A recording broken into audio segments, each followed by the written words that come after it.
All the scene was there, but the only one that was seeing the scene was the guy that was with the camera looking through the viewfinder. And you had the great responsibility that when the shot finished, that everybody would turn to you and say, okay, how was it? And you would say, I think it's good, let's move on.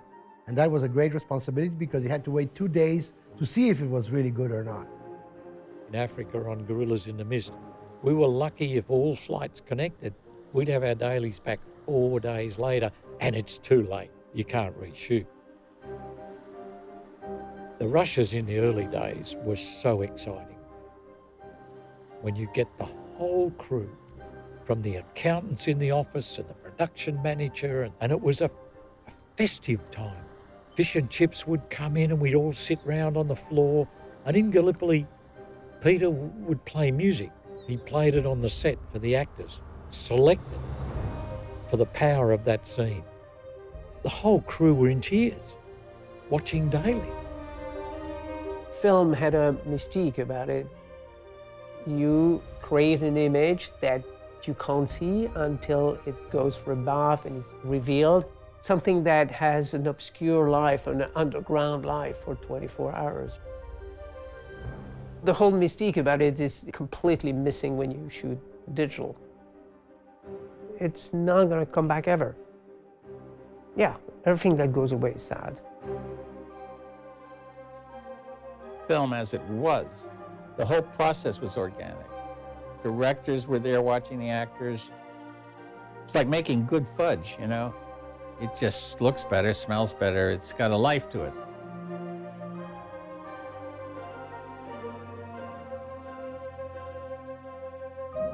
The analogy for me is between silk and velvet. Digital feels like silk to me, and film feels like velvet. There's a depth. It's almost like you can disappear into it, but it catches the light in different ways with film.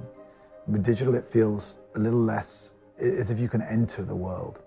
Everything's presented, everything's given to you. The magic in that you had to make it work on the negative. And that took a lot of thought, a lot of physical energy, a lot of compromise sometimes. But it had to work well enough on that negative to go out as a release print. Before, it was a director of photography that used to hang that little glass and look at the sun and say, and everybody would go, oh. Now everybody can see in the monitor that it works or it doesn't work, so it changes relationship very much.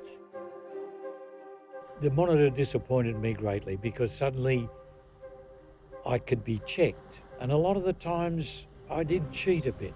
You know, they'd say, nope, you had a bump in the middle of that. Prior to a monitor, I felt you would analyse that as an operator and say, performance is great, you know, nobody will notice the bump. I really like having a monitor on set. I was working on film and I said to the director once, can I just shoot this in silhouette? He said, oh yeah, that would be great, great. I shot it in silhouette, we're sitting in dailies. And he's saying, but I can't see their faces. And well, I don't have that problem now because I say, well, I'm talking about a silhouette and there it is on the monitor. It's all right saying, oh, the mystique is gone and the cinematography is losing that point of power, but I think it was a fake power in the first place, and it's not a power that I felt particularly comfortable with. The first day that we put the HD camera, I had an HD monitor in front of me, and I saw immediately, at the same time that we were filming the dailies in color, in high definition, I was not any longer the keeper of the image. I was not any longer the keeper of the magic. The magic already happened, it was in front to everybody.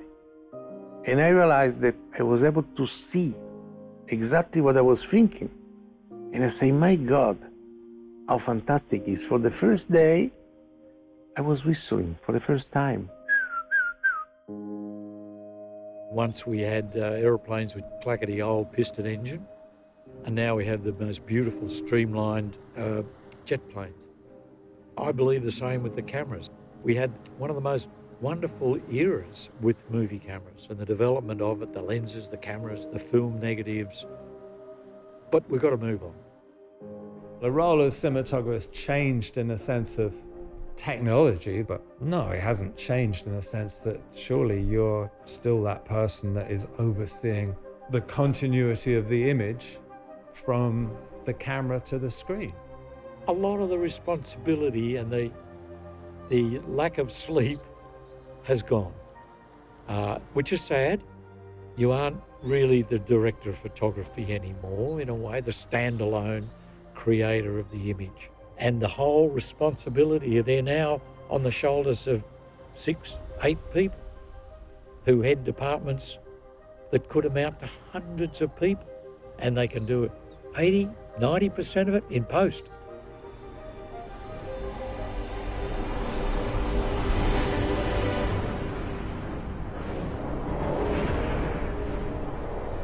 The post work taking over from on-set work has to happen, but it makes a better film. Most of the sky in Fury Road is still photographs taken off a balcony in Barcelona by Eric Whip, the colorist. So that's the brilliant thing they can do, is just simply look out a hotel room, take a photograph, and then later put it in the background of a major motion picture. That was George's mantra, was, don't worry, Johnny, I'll fix it in post. I'd say, but George, that last shot was in the sun and this one's in deep, gluggy fog. He said, don't worry, Johnny, I'll fix it in post. And he did.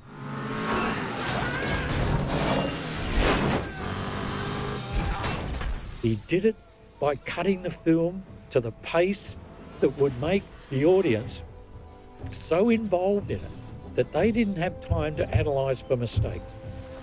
If they can pick that the weather's different between these two shots, the shot's too long.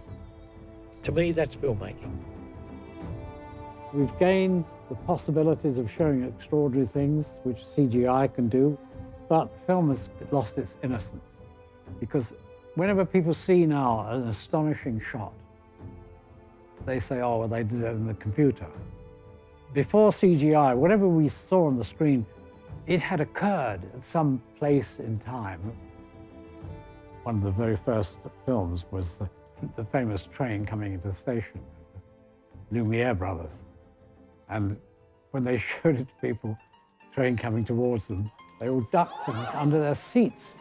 Our audiences are so cynical, they've seen everything, you know, and to actually grab them gets harder and harder. Coming soon to video on demand.